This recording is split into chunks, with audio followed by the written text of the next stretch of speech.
Moving on to Amendment 3, I have Paddy Crumlin from New South Wales. Comrades, sisters and brothers, I've been sitting here, the more you listen, the more you write down. So they've got the muzzle on me, so I better get a bit of movement. When I put my AirPods in, I heard the old rock standard locomotion. I thought it must be the RTBU presenting.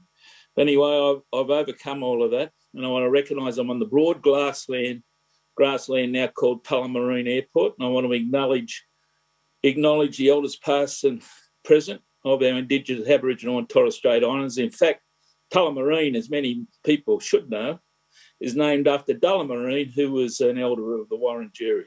So it's a very appropriate place for me to be able to put this message across. So post-COVID, you've heard a lot of it, don't want to repeat it. Albo's package and the Labor package is just common sense. It's a new deal, appropriately pitched at a country that needs to rebuild its industry in a post-COVID environment, do it intelligently, do it functionally, do it in a multi-partisan way, not to play politics with it, but to engage and make sure it works. It's not just about manufacturing, it's about mining, it's about retail, it's about exports, ties in with the so-called free trade agreement. All the moving pieces need to work. This is a big play, but it is simple. It is the future of Australian national interest that's going to secure our sovereign wealth and not give it away, like we've given away our gas, our iron ore, our coal, and we now find ourselves in a position of being manipulated by those people that see this great wealth and then are standing over us, because they've got the power, the geopolitical power and the economic power. And what's happening to us?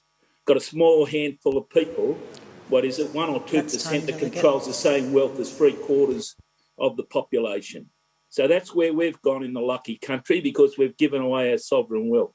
But I'm talking about the segue into supply chains.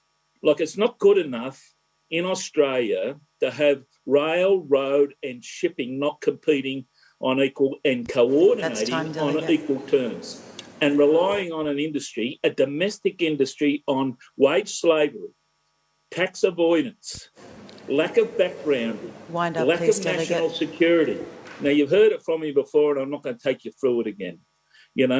This is about securing once and for all this great opportunity that's presented to us as a nation, as a party that can lead this nation with a bunch of imposters down there that didn't think they were going to get elected, never had any policies, never found any policies, and are out there bullshitting the Australian people. So let's get on with it. We've got a good model. We've worked out the differences. If you're going to have political maturity, you've got to talk to each other. You have to have consistency. You've got to be intelligent. You've got to be emotionally functional.